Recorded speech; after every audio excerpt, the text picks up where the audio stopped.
একটি দেশে কত বড় স্বৈরাচার হলে, কত বড় সরকার কত বড় পাপাচারে লিপ্ত হলে একটি দেশে ৩০০ জন এমপি পালিয়ে যায়, সাংবাদিকরা পালিয়ে যায়, আজকে আপনাদের বিরুদ্ধে কথা বলতে হচ্ছে।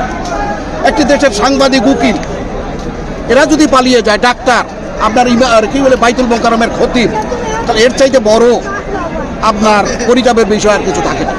আজকে তাই হয়েছে বাংলাদেশে।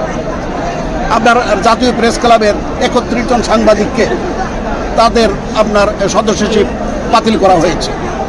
অনেক সাংবাদিকরা আজকে আপনার সচিবালয়ে প্রবেশে অ্যাক্রিডিটেশন কার্ড বাতিল করে দিয়েছে। কোন প্রেক্ষিতে? আজকে শেখ হাসিনার পতন হয়েছে 5 মাস, আজকে 14 দিন। তবে এরা এখন পুনর্জীবিত হওয়ার চেষ্টা করতেছে। 1975 সনের পট পরিবর্তনের পরে কাদের সিদ্দিকী, আপনারা নাম শুনছেন না? কাদের সিদ্দিকী, তিনি ভারতে আশ্রয় নিয়েছিলেন। তিনি ভারত থেকে 17 বার বাংলাদেশে ঢোকার চেষ্টা করেছিলেন, কিন্তু শহীদ রাষ্ট্রপতি জিয়াউর রহমানের একনিষ্ঠ নেতৃত্বের কারণে, তার বলিষ্ঠ নেতৃত্বের কারণে, ভারতের সহযোগিতা থাকার পরেও কাদের সিদ্দিকী বাংলাদেশে তার দলবল দিয়া প্রবেশ করতে পারে না।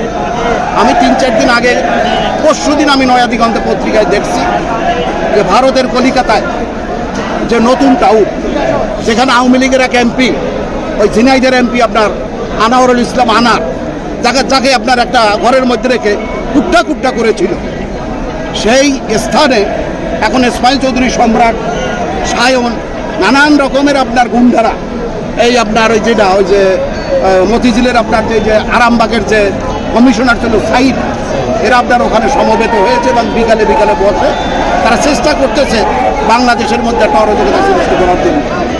বিএনপি শহীদ রাষ্ট্রপতি জিয়াউর রহমানের প্রতিষ্ঠিত দল, বিএনপি যতদিন থাকবে, দেশনেত্রী এবং তারেক রহমান যতদিন আমাদের নেতৃত্বে আছে, ততদিন পর্যন্ত আমরা তাদেরকে প্রতিহত করে যাব এবং তারা বাংলাদেশে আর কোনো রাজনৈতিক সুযোগ সুবিধা পাবে বলে আমি মনে করি।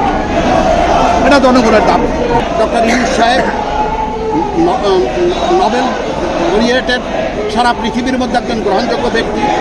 আমাদের তার কাছে অনেক চাওয়া পাওয়ার আছে।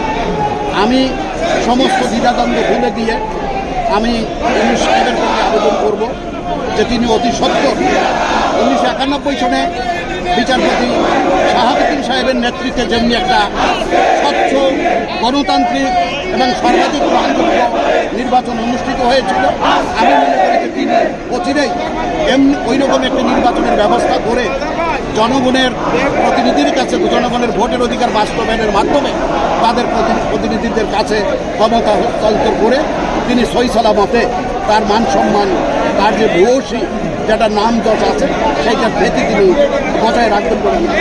স্বাধীনতার বার্তাতে 100 সময় দেশটা তোমার বাপের নাকি করছে ছলা গলা, কিছু বললে ধরতা চেপে জনগণের গলা। এখান থেকে বেরিয়ে আসতে হবে। আবার যদি কোনো রকম কোনো সরকার যদি এরকম করে, তার বিরুদ্ধে আমি যেভাবে গান লিখছি, ধর ধর ধর, চোরদের ধর, দফা 1 দাবি 1, শেখ হাসিনার পদত্যাগ, যেগুলো করে আসছি আমরা, এগুলাই করবো। আবার আপনাদেরকে সাথে নিয়ে 31 দফা নিয়ে কাজ করছি। এখানে আমাদের তারুণের অহংকার তারেক রহমান, ভারপ্রাপ্ত চেয়ারম্যান বিএনপি, উনিও সেইভাবে কাজ করাচ্ছেন। এবং আমরা কিন্তু জনগণের কাছে, যারা ওই যে স্বৈরাচার মুছে ফেলতে চেয়েছিল শহীদ প্রেসিডেন্ট জিয়া রহমানকে, মনে রাখবেন, ওরা কিন্তু মুছতে পারেনি। আমরা এই কাজটা করছি, 31 দফা নিয়ে কাজ করছি, শহীদ জিয়া সহকারে, বিএনপি সহকারে, জনগণ সহকারে, সবাইকে নিয়ে আমরা একসাথে কাজ করি। আমাদের কাজের ফর্মুলাই হচ্ছে সবাই মিলে 10 মিলে করি কাজ, হার জিত না হিলা। এটাই তারেক রহমানের বক্তব্য। আমরা জনগণের সাথে থাকবো, জনগণেরকে পাশে রাখবো, এটাই হলো কাজ হবে। এখন জনগণের সাথে থাকার সময়, এখন ওই সময়গুলো স্বৈরাচারী লুটপাটের সময় ভুলে যান। আপনাকে কিন্তু হিসাব দিতে হবে। আমি যদি ভুল করি, আমাকেও কিন্তু আপনার সামনে আসতে হবে, কারণ আপনার মিডিয়ারা কাউকে ছাড়বেন না।